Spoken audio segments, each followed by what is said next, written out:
เรื่องมันนะก็มีเรามียาไปไม่ให้สักละคุณมานี่ทั้งบ้านนี่มานี่ทั้งวัดทั้งหลวงมานี่ ทั้งวัดทั้งหลวงนี่ถือว่าเนาะนางแต่ก็ได้แลนกับเท่าไหร่แลนเพื่อให้มันเข้าสู่ระเบียบเนาะก็จำหูจำตาสนิทเสียแล้วเอาเจ้าเมืองจำเบิ้ลแล้วนี่เนาะเรียบร้อยมันเป็นคนพี่แล้วโอ้มานี่นางแต่ไปนับแต่พ่อแม่ก็บอกก็จะตั้งก็บอกไปเลยวันนี้เป็นไม้วันนี้เนาะไม้แล้วอ๋อเป็นไม้โมเมนต์อันน่ะทั้งภายน้องไร่ไม้บ่แม่นบ่เกี่ยวได้บ่ได้ทั้งบ้านไม้เนาะทั้งบ้านไม้เพิ่นบ่เข้าใจเลยว่าบ่ต้าก็เลยมาถามน้องแล้วมันบ่แม่นว่าพ่อแม่น้องนั่นนะมันเป็นฮีตบ้านคือว่าแหละเป็นฮีตบ้านเนาะโดยไผคือกันแหละบ่แม่นแต่ยังอีกอ่ะทุกคนมันเป็นอันนี้หั่นนะมันเป็นทุกคนเนาะโดยทุกคนคือผ่านมาเข้าออกไปก็ต้องได้มาเสียแต่เวลามาบ่ครอบนะแม่นบ่เวลามาบ่ครอบ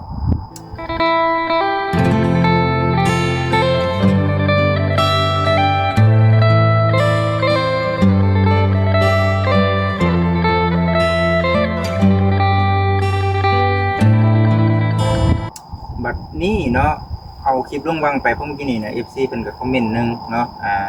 ในเมื่อแบบว่ามีผู้หลักผู้ใหญ่ทางภายนั้นมาเพิ่นก็แปลกแท้ว่าซั่นแทนที่ฝ่ายชายต้องไปหาฝ่ายหญิงอันนี้ฝ่ายหญิงมาหาอันนี้คืออันนี้บ่แม่นว่านั่นเนาะมาไกลเกลี่ยซื่อขอแม่นฝ่ายชายไปอยู่แล้วเนาะหมายมันบ่แม่นเรื่องเท่าไหร่เนาะเป็นเรื่องนั่งทุกข์ต่างหากนั่งทุกข์เลยมาเอาหัวเลยมันบ่จะกลับเมื่อถามแล้วมื้อเช้านี่มึงสิถ้าพอว่ามึงเรื่องว่าความนี่เว้าล้นบาเรือแห่งเฮาหับบ่ได้มึงสิเมื่อบ่มันบ่มื้อเฮาสิอยู่นำผัวเฮาอยู่นี่น่ะก็อยู่แล้วก็อยู่กับผัวเฮาก็เลยว่าบัวไปซ้ำน้ำไม่คุณเนาะเพราะอยู่ไสก็มีฮิตมีของคนเฮาก็เลยหับพ่อแม่ก็เลยหับเนี่ยหับเอาไปห้องไปขอหับว่าสิไปห้องไปขอแม่นเงิน2ล้าน5หมูน้อยตัวนึงเว้าเรื่องเงินคันขอแต่เรื่องค่าดองบ่ทันเว้ากันพุ่นแล้วไปบ่นำจังหูไปเว้ากันอยู่บ้านดงพุ่นบาดนี่เรื่องมันแน่นั่นบ่แม่นเรื่องของเท่าไหร่อันนี้บ่เกี่ยวกันบ่คือว่าบ่จิตถามเพิ่นสิบ่เข้าใจว่าเฮาต้องไปหาอันนี้แบบว่าเพิ่นมาไขว้เนาะพอมันเว้าไขว้เนาะเพิ่นเว้าซื่อเนาะแม่นถ้าว่าไปคอก็คือว่าเราต้องไปอยู่แล้วเนาะไปคอก็ต้องไปคอบ้านเจ้าสาวพู้นแหละอันนี้คือว่าเพิ่นมาไขว้มาบอกมาว่าลูกเต้า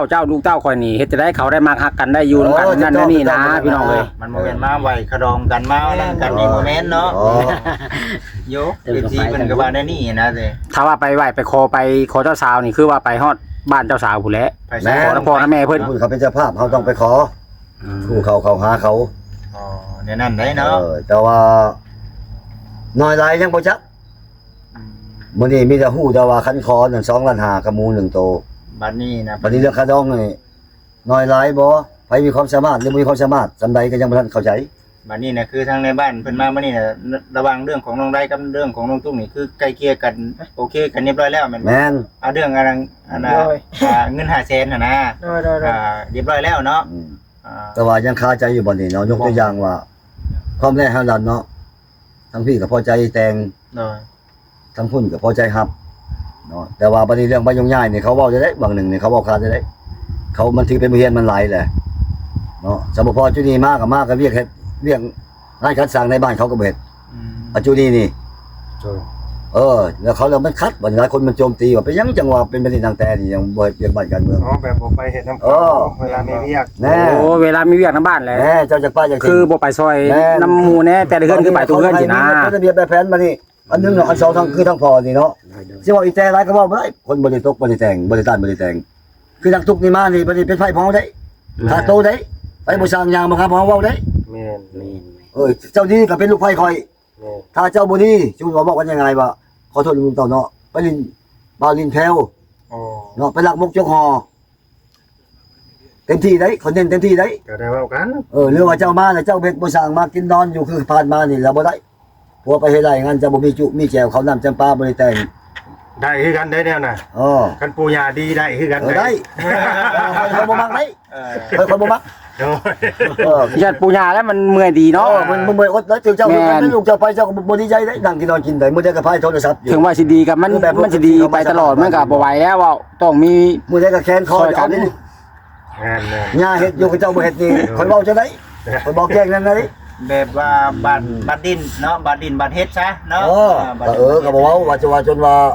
คนไปจุดินอยู่ว่าขอโทษลุงต้องก็บ่หมายว่าไผก็เคยอยู่ แม่น แม่น เฮ็ดแน่เบิ่งนำเพราะว่าสังคมมันก็คือคู่มือไผก็ฮู้ เข้าใจที่ คือผ่านมานี่ แม่น โอ้ยสิบ่อยากได้บอกยอมแล้วยอมอีแท้นี่ จนเบิดเลยที่ มันเหลือความอายคนหมายความมันมีความอายแล้ว อืม ถามโนดนี่ผัวมันนี่ถ้าบางไรไปเฮ็ดไรเฮ็ดงานกับพนักงานมันนอกมาจริงก็บ่ได้บ่มีแต่ปูยาตามอยู่ตามแจวให้เจ้าว่าสิไปแต่งให้ผัวก็เจ้าก็บ่แต่งเฮ็ดหยังเจ้าก็บ่เฮ็ดมีแต่ยานี่แต่งให้ลูกจังได้กิน บัดนี้เป็นจังได๋น้องตุ๊กบัดนี้เอ้า จักยังบ่ฮู้ ยังบ่ฮู้ แต่ว่าบอกแล้วคือนี่เด็ดขาดแล้วบอกแล้วบอกคักแล้ว มึงรับได้บ่รับได้บางนึงก็บอกมันว่ารับได้รับเฮ็ด มีแต่ถ้ารอเบิ่งฟังเบิ่งไป รอเบิ่งไว้ ว่าสิเฮ็ดได้บ่ เบิ่งหน้าเขายังบ่ฮู้แม่นบ่ แม่น เบิ่งหน้าเขาฮู้มาแล้ว ถ้าหากว่าในเรื่องการขอกันเรียบร้อยนี่คือสิเขียนใบยุ่งยากเลยแม่นบ่บัดนี้ เรื่องมาอย่างง่ายนี่นายบ้านเขาเป็นผู้ต้องการเนาะ อ๋อ แต่ผู้เฮ็ดนั่นแม่นเขา เฮ็ดให้มันเขาเนาะ เขารับแล้วบางนึงนี่ ให้เฮ็ดเลยแม่นบ่ ให้เฮ็ดเลย อ๋อ ผ่านมามันยากเนาะเพราะว่าแต่ครอบครัวนี่ครอบครัวอื่นนี่ก็บ่มีใบยุ่งยากบ่มีหยังมาย าก อยู่โลเลยมันเกิดตีกันฆ่ากัน ง่ายๆว่ามันคือ ฆ่า น้ แม่ อง บ้าน นี่นะเป็นตัวอย่างนะ อ๋ จ๊ะ อ คือว่าครอบครัวน้องนี่เคยเป็นตัวอย่างมาแล้วนี่นะ อืม เพิ่นก็สิเอาตัวนี้แหละไอ้ ครับ คือในบ้านนี่เนาะเขาแล่นทันเรียบร้อยเขาทั้งเมืองคนเป็นผู้สามตาข้างในเนาะมาเลยอีแท้แล้วเอาแล้วบ่ชนบ่วนนำบัดนี้บ่เฮ็ดมันก็ฆ่าเขามันเป็นเรื่องเป็นรายมาไปหาเขา ว่าเป็นคนในบ้านนี้บ้านเพิ่นบอกให้เฮ็ดเรื่องร่วมเป็นร่วมหมู่แล้วบ่ไปเนาะ บ่ยุ่งเนาะยุ่งมาไหนแต่ว่าพังไป อ๋อ เอาเดี๋ยวนี้นี่นายบ้านพุ่นเนาะเส้นมาเลยแต่พุ่นเนี่ยเส้นว่าเขาก็ลบออกจนเป็นพุ่นแม่นบ่ อยู่กับสิ้น ล เรีย บบ อ ร้อ อย ก แล้ว ลบออกจากพุ่น เลย ก่อนจะพี่เช็ดได้ อืม ลบออกว่าลุดพุ่นมาเพิ่มพี่ อืม แต่ได้ว่าเมื่อแบบนี้นี่ก็บ่จักแนวเว้า เมื่อคุณกับเมื่อซื่อๆเด้อเนาะ อ๋ เพ อ ราะว่ามันบ่ได้อันนั้นเนาะ แม่น เพราะแต่ว่าทั้งนี้จะออกไป นะ แลนใบให้นี่ก็ย้อนว่าลายเซ็นจากทางพุ่นเด้เป็นผู้เซ็นว่ามามอบทางบ้านโนนสันแต่ว่าคันเว้าคักๆเนาะมีหยังก็อย่าอีแตนนี่เป็นคนบ้านโนนสันเดี๋ยวนี้ โอ้ เพราะว่ายังบ่ได้เฮ็ดใบง่ายๆคือแม่นบ่ แม่น เพราะว่าย้ายมาพี่แล้วบัดยังบ่ได้อนุมัติจาก แน่ใครว่าจะ นายบ้าน จะ ทั้ง ต้ นี้ อง นี่ ไปย้ายเมื่อแม่นบ่เมื่อเขาพุ่นอีก เพราะว่าเฮายังบ่ได้เฮ็ดใบง่ายง่ายกลับ อ้าว ทำเป็นเวียกเป็นงานกับเจ้า คันทาว่าในบ้านจริงทาว่าคนขาตีมีบ่อีแตเนาะมันไปลักมกจงหอสมมุติว่าซั่นจ้ะไปหานายบ้านเขาก็ปัดจังกันเอาเขาเจ้าเป็นคนบ้านโนนสันเด้อ อ๋อ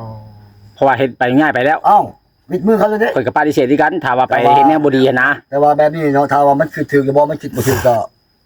ก็บ่จักนํเรื่องเขา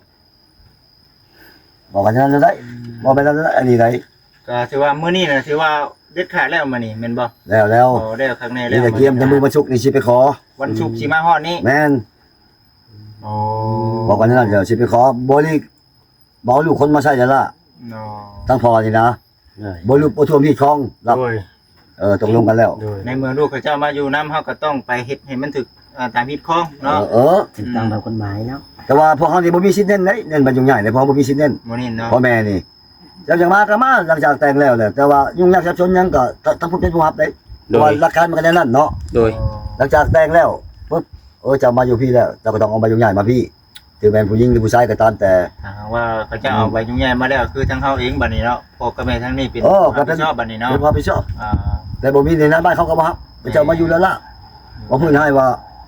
เจ้าเป็นคนอยู่คนแดงมานี่ก็เจ้าจะได้เงินประกันภัยนี่ก็ บ่ได้อีกเนาะ อ้อยบ่เป็นคนคอยได้นี่ อ่า จะบ่ได้เฮ็ดใบง่ายมาบ้านนี้ยากอีกเนาะ บอกกันยังไงซะ แม่น เนาะ แม่น ถ้าว่าเจ้าเป็นคนยุ่งยากมาบ้านนี้แหละมีเรียกรวมในบ้านเจ้าก็ต้องได้ไปเฮ็ดน้ำหมู่แล้วบัด ใน นี้ หมู่ได้บัดนี้เก็บเงินเก็บคำเจ้าต้องได้เสียลมหายตายไปประกันภัยอยู่พี่เขาเสีย หรือว่าเป็น เดือนหนึง50,000กีบ ถือว่าไปตั้งหน้าคนในครอบครัวได้นะ ได้ ถ้ามีเรียกรวมในบ้านนะ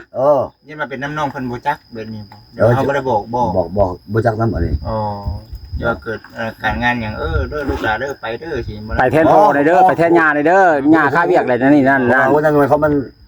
ทำประกันอยู่แล้ว อ๋อ เพราะมันแทนบ่ได้ไอ้นั่นน่ะคือชุมเฮาก็อยู่เพิ่นให้เป็นครอบครัวหนึงได้ เป็นครอบครัวมันบ่ถ้าว่ามีลูกมีผัวแล้วนี่อ่ะ โอ้ โอ้คือว่าตอน เขา อยู่ มา นั่น ไล่นี่สมุนครัวอยู่นำพวกเขาแต่ภาคส่วน FC เขาไปเฮ็ดเดชั่นให้กับเขาไปอยู่ให้เขาต่างหาก โอ้ มีเงินมีคำเขาก็เก็บนำพวกเขาแน่เก็บนำที่นี่แน่ โอ้ แต่คนในครอบครัวเขาต้องให้ได้ไปช่วย โอ้ เฮ็ดเรียกบ้านกัน บ่แม่นบ่อันเฮาขึ้นสามมนุษย์ครัวปึ้มหัวเดียวกันว่าตีรวมครอบครัวเดียวกันจังซี่ ที่อยู่ที่แต่บางไรมีสมุนครัวนำข่อยบางไรนี่มีแต่ว่าอีแท้ที่มันบ่มีเอ้า เพราะว่าเพิ่นก็เว้าแล้วนี่ว่า เขาจะเอาสมรูครัวไปอ้างว่าเอาคนเขาได้ตั้งแต่นี่ใช้สื่อมันตั้งแต่บ่มีถ้าบอกไรนี่แม่นคือกับบอกไสนี่มีนำข่อย โดย แน่แต่อีทุกข์กับอีใจมันบ่มี เนาะพอตั้งแต่ตอนเฮายังบ่ได้ไปเซ็นใบอันเฮายังอันนั้นน่ะแม่นลีเฮามาอยู่นี่เฮา แต่พวกเฮายังแยกออกแต่ค่าลูกนี่มันบ่มีเงินบอกกันยังไงซะไปยังแยกออกจากพวกเฮานี่ยังให้เป็นอีแต่กับบอกไรอีทุกข์กับบอกไส แม่น แต่เขาบ่มีเงินก็จะเป็นถ้าจะเอาออกก็ไม่ขาดคันไหนแต่ว่าพวกเขาดึงจองไว้ โอ้ ให้เขาตั้งเนื้อตั้งตัวได้สักคนเนาะ คันบอกไรว่ามีเงินแล้วนี่บอกไสมีเงินแล้วมาใช้ออกชำมันครัวนี่ สิเฮ็ดแต่เฮาจังซี่เนาะ เฮ็ดแต่ เฮา เฮา จะครอบครัวเฮาจังซี่คันเฮามีเงินมีคำมีเนื้อตั้งตัวได้แล้วนะ ว่าคันยังไงวันนี้นะถ้าว่าโมไลเป็นคนอยู่คนแดงนี่ได้เงินประกันภัยแต่ว่าอีแท้นี่เขาบ่ให้ได้เขาบ่ให้ได้แต่ว่าเขาจะเคลียร์กันในบ้าน2บ้านนี่ อืม แต่ว่าบ่ให้ยุ่งเกี่ยวกับพอเนี่ยมันจบกันแล้ว จบแล้วเนาะจบแล้ว แต่ว่าเรื่องฮิตเรื่องของเรื่องระเบียบและการเข้าออกกันระหว่างบ้านนี่กับบ้านเขาเอากัน บัดนี้เนี่ยคือสิกล้ากันนาบุกตัวของทางน้องตุ๊กบัดนี้เนาะ แม่น ตัวนี้ที่ ถ้าว่าตาจอยนี่เนาะคิดดีว่าโอ้ยกูอยากให้ลูกกูนี่เข้าสู่ระเบียบหลักการเนาะอยู่ดีกินดีให้บ้านเมืองนี่ครับผู้ว่าเฮานี่เป็นคนบ้านก็เรื่องของเราเราไปเอาเข้ามากก็ทั้งนี้ท่วงก็เรื่องตาจอยเป็นผู้ครับเว้าแล้วบางหนึงนี่ โอ้ มันเป็นซั่นได้ก่อนมันบาดนี้ได้จะให้เอาไปแต่งแล้วยังจะว่าใช้บ้านใหญ่ๆเฮาบ่เว้าได้เฮาบ่เว้าแต่งมาปุ๊บในบ้านเขาต้องท่วงดอกใช้ดังแต่บ้านใหญ่เจ้า โอ้ เนี่ยมันเป็นซั่นบาดนี้ถ้าว่าเขาบ่ฮับก็เรื่องเขาก็จะมาอยู่กับบ้านเขาก็บ่ได้เจ้านี้ แม่น แต่ยกตัวอย่างคือว่าคันเป็นหันเป็นนี่นะ อืม แต่ว่ามีเรื่องมีราวอย่างเพิ่นบ่อยากรับนี่นะบ่แม่นว่าเพิ่นบ่ให้อยู่นั่นน่ะแต่ถ้าเฮามีใบอันยุ่งยากอย่างมันก็สบาย คือน้องแล้วง่ายๆซะมันเป็นตัวอย่าง คือว่ามาอยู่นี่เนาะบ้านใหญ่บ่ทันเอามาถ้าวันน่ะอีทุกเฮ็ดผิดสิมาหาเอาลูกไผ่จะได้ไปลักไก่คอยสมมุติว่าซั่นจะเนาะห้อยเขาก็ไปโยนใส่ตาจอยพู้นแล้วคันเอามาแล้วแม่นหาตาจอยพู้นเด้อ อืม นี่ได้ แม่นเลยเนาะ เออ แม่นอยู่มันชมทางเจ้าของคนว่าอยู่คันบ่เนี่ยนะ แน่ เนาะยังไงเนาะคือวันนี้คือโอเคแล้วเข้าใจกันแล้วมือมันชุกเข้าพร้อมเลย แม่นเรียบร้อยบ่ให้พลาด ไม่พลาด บทเลื่อนอีก แต่ว่ายังคาดองว่าน้อยหลายนี่ยังบ่จัก มีแต่ว่าไปแต่เช้านี่จะหน่อยเป็นคือมื้อนี้อีกโว้ยแบบบ่แฮงอีกแล้วบ่มาแล้วบ่แฮงแล้ว พวกเขาหับประกันพวกเขาอ่ะ รับประกันอยู่บ่ โอ้ย สุกน่ะคือทาง อย่าบอกมาตั้งแต่ ไปพุ่นบ่ 8:00 น 10:00 นฮอด ไปขอวันนั้นซะ ขอน้ำตุ๊กนี่บ่ วันศุกร์แม่นแต่ช่วงนี้บ่เกี่ยวกัน อันนี้มันก็คือเว้ามันแม่นมาขอมาหยังมันมาไขว่มาล้มกันซื่อนะถ้าว่าไปขอก็ต้องได้ไปพุ่นก็เว้าแหละมันฮีตมันอยู่แล้วแนว เพิ่นให้ลามมาไขว่นะอันนี้ ลาม เพิ่นแต่งลามมาไขว่ บ่แม่นนะ บ้านเฮาก็มีคือกันอยู่ดอก บ่แม่นนะคือมึงช่วงนี้เว้าว่าอันนี้เรื่องแรกเลยเนาะ แม่น เอาให้บอกพ่อมือเว้าผลเพราะบ่เมื่อเรื่องเกิดอยู่พี่คนอยู่พี่ ๆอ๋อ เพราะบ่เมื่อใครว่าบ่ไรนี่ค่าที่มีบ่อีแต่เรือตกยางออกแม่นครับ แม่นติ ถึกเมื่ออันนี้เจ้าไปยิงผู้บ่าวเนาะเว้าขอโทษนำเจ้าไปยิงผู้บ่าวผิดไปให้ผู้คนบ่เมื่อแล้ว อ๋อ เจ้ามาหาแล้ว เรื่องมันแบบนั้นนะเรื่องมัน ต้ นั่ มาน คุยกันติ เจ้ามาหาเจ้าต้องมาหาคอยใครว่าตีเรือตกยางออกเนาะ เอาไปพุ่น เฮาไปแม่นพาลุงตาพาเขา สิเดี๋ยวนี้เนาะ แม่นสิว่าปิดไปใช้ก็คือสิไปเลยก็บ่ได้เด้นี่เนาะ แม่น บ่ได้อีกซั่นเนาะพี่น้อง เรื่องอันนี้เบาจิตเอ้ยขอสิเว้า โดย ในผ่านมาเป็นยังมันยังยากเรื่องฮิตเรื่องคองเนาะคอยนั้นบ่คิดว่าตาจอยจะไปเป็นแบบนี้ อ๋อ เพราะว่า ในท้องกงนี่เป็นเอื้อยแม่ของนางแต่เนาะเอิ้นว่าเลือดยางเขาเป็นผู้จับผู้ใบขายหัวบวช โอ้ แต่มาล้มกันแล้วล้มกันแล้วก็อ่านเห็นแล้วติ๊งน้อยจุนี่นะมันสิฆ่าเราถ้าไปบ่สร้างงานบ่งาม ทางยังบ่ เจ้าก็มีฮีตคนก็มีฮีตเนาะ โอ้ บัดพวกเขาก็ให้ฮีตไหลบ่จะแจ้งโลด แม่ แน่ ฮีดไลน์ แล้วเราว่าเลยว่าเอาพวกควายเมียควายฉันเราว่าไปเขาจะเขาหักแพงกันไปเดี๋ยวไปนั้น บ่ฮีดมันคุย เฉพาะ บ่ห ว่า ลายบ่หลาย เฉพาะว่าลุงตาเขาดีได้ อืม บ้านนี้มันจะจอยเอาคนอื่นมาพวกเขาก็บ่เกี่ยวกัน โอ้ เนาะถ้าว่าบ่ดีบ่งามคนบ่งามเส้นจะได้อีทุกปรินสู้นี่เขาสิเล็งเอาน้ำเจ้าได้กีบเอากีบได้เจ้าหับได้แม่นบ่เจ้า แม่น เจ้าหับที่ทำคลองนี่ แม่น เอ้า แต่หันไปนี่ก็ยั เอง อ เป็นคน กะยาเขาก็บ่ห้ามเขาจะว่าโอ้ยจะเอาผู้อื่นมาอีหยังเขาก็บ่เว้า เจ้าหับแล้วที่เจ้าจังมาหาผิดหับของมันบ่ โดย เอาบ่ได้ฮิตคอยฮิตผีคอยไอ้น้องคอยมีจักคนเอาลุงโก้บ่ลุงซ้อบ่เบาชุดเบาแสนบ่ไผกะยาป้าไม้กะยา เอามาย ศเข้าไปหันเอามาหมดฮิต โอ้ฮีดอยู่พี่น่ะมีอย่างแน่คือ ฮิ ว่า ต ห ผี ลาย บั แท้ ดนี้ ผีติ ฮีดผีบ่อน ฮิตผี โอ้ ฮิตผีเรื่องหนึงต่างหากอีกเอ้ยน้องอีกเจ้าต้องสมมาคอยเจ้าหับได้ โอ้ ก็ได้เจ้าหับบ่ได้ก็บ่จังได๋เว้า อืม เป็นเสียแต่ว่าคอยกับเจ้านี่มักง่ายกันเอาเดี๋ยวนี้แต่งไปแต่งมันซะเจ้าก็เว้าพอฟังหูข่อยเนาะ โดย เจ้าก็ทุกข์ข่อยก็ยาก โดย แล้วเว้าเข้ากันแล้วก็เข้ากัน มีแต่ว่าถามในเรื่องที่เรื่องคองนี่ถามพายิ่งเท่านั้นก็หลายถามไปใช้ทั้งนี้ก็หลาย แต่ว่าคันว่ามักง่ายก็คือขึ้นอยู่กับทางเว้ากันชัดตัวนี้นะ เจ้าอย่าลืมนะฮิตใบโคกได้ข่อยบอกตาจอยข้างได้ฮิตใบโคกนี่เจ้าพังได้ใบโคกได้ข่อยบอกเจ้าในเดียวได้เออ เดี๋ยวเนาะ อ้าว กับเฮ็ดแนว ไอ้น้องข่อยมีจักคนเจ้าหับได้บ่ ที่บ้านโคกนี่ คือกันนั่นแหละ ลายเขาว่ามีพี่น้องลายกันลายได้ หลายได้ โค ใบโค ก กได้เออ มีพี่น้องมีมีป้ามีลูกลายนี่ลายแท้ เขานี่ก็เมือกครับเขาก็ถ้าว่าคือผู้ชายเอาก็สิ้นก็ได้หมดอยู่พี่ เครื่องโซมาลายเด้อ แต่ว่าทั้งเรื่อง บ้านโคกนี่ เออ เรื่องคิดได้บ้านโคกได้ เฮ็ดมันเนาะ ได้เด้อเนาะ เฮ็ดไปเฮ็ดมันนึงเทื่อที่โคกอันน่ะ การเรื่องหนึงต่างหาก แม่น กับข่อยกับพังเจ้าคือกันได้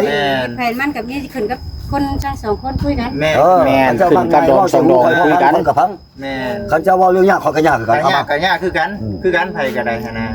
บ้านโคก แม่ ก็ได้ก็เอาตามที่ทั้งสองข้ามสองฝ่ายคุยกัน เออ เดี๋ยวคอง คันว่าเจ้าง่ายข่อยก็ง่าย เออ คันเจ้ายากบัดทั้งนี้ก็ยากมันเฮ็ดยากบัด เอา นี้ อะไร เนาะ มาเนี่ยน้องฟองไปข่อย มีจักคน จะว่าคุยกันแบบ เครื่องโซมานี่เป็น เนาะ รถหุ่นใดบ้านโคก เรื่องที่เรื่องเห็นกันเอากันในบ้านโคกในรถคนใดได้แกเมื่อได้เป็นศาสตร์เป็นหมอนเลย แม่นแท้ เอ้า ครับพี่น้องลายนี่ลายแท้ได้ บ่มักยากใครว่าเข้าใจกันบอกกันง่ายแล้วก็บ่เกี่ยวกันยกไปจนมันพี่ก็แต่งไปแต่งมัน สงสัยน้องตุ๊กเพิ่นเข้าใจผิดซะอันนี้ว่า แน่อีทุกมันบ่ฮู้ที่เด็กน้อย อัน เรี นี้ ยนเราเด็กน้อย บ่ที่มัน มีแต่ผู้ใหญ่เฮานี่แหละเนาะ แม่นผู้ เว้า ใหญ่ กันง่ายเว้ากันให้มันเข้าใจกัน เพราะว่าถ้าจะไปถามเด็กน้อยมันตอบผิดตอบถูกอยู่แล้วแม่นบ่มันต้องถามผู้ใหญ่เรื่องนี้เนาะ แต่ค่อยคิดว่าตาจอยคือผิดมื้อนี้คือผิดมันบ่เอ้ยเราบ่ทันตายเราจะเป็นเคยเด้ยกตัวอย่างว่าลูกเจ้าขอโทษนำเจ้า ลูกเจ้าผัวเจ้าบ่มีสิทธิ์จะเว้าเรื่องข้าหัวลูกสาวเจ้าแม่นบ่ใครเป็นคนวงพ่อเจ้าหรือว่าอ้ายเจ้ามีสิทธิ์ว่าประขวัญเจ้าสิมีหยังเขยจะเว้าบ่ได้แต่ว่าตาจอยเราคือผิดกันอย่างมันก็บ่เกี่ยวกันเรื่องไปเรื่องมันผัวเจ้าบ่มีสิทธิ์ดอกเว้าว่าเขาได้แสนนึงนะข้าหัวลูกสาวเขาอีกบ่มีสิทธิ์เว้าผัวเจ้าต้องเอาดอกไม้เสียงขู่ไปหา เจ้าอี ลุงตาพาเขาไว้เดี๋ยวนี้ลูกคอยกับหลานเจ้า ตึกแม่นบ่ค่อยเว้า แม่น แน่ลูกเจ้าเรียกชื่อพุ่นลูกตาพุ่นใครว่าตาพี่ตามคลองมันบ้านโคก ลุงตามีสิทธิ์ อ้าวบ้านได้คือกัน เจ้าโคนวงนั่นแหละลุงพวก ไม่ให้คน เป็นผู้ใหญ่แล้ว ใจแล้วว่าตาจอยนี่บ่มีบ่เชื่อแล้วพุ่นกับปัดแล้วจะไปเอาอีตาเวียงนี่มากะมาข่อยไปผู้สร้างงานคนนี้เข้าตาเวียง โอเคพ่อแม่พี่น้องเลยสำหรับคลิปนี้ก็บ่มีหยังพี่น้องเนาะก็ขอบใจขอบุญขอบคุณนำพ่อแม่พี่น้อง FC เบิดสุขุสุคนอะไรที่เข้ามาเบิ่งมาชมมาติดตามให้กำลังใจตั้งแต่ต้นตลอดมาขอให้ FC เบิดทุกท่านจงอยู่ดีมีแรงความเจ็บจะได้ความไข่จะมีเด้อไว้พบกันใหม่ในคลิปต่อไปสำหรับคลิปนี้ขอตัวกลับพี่น้องเอ้ยขอกล่าวคำว่าสบายดี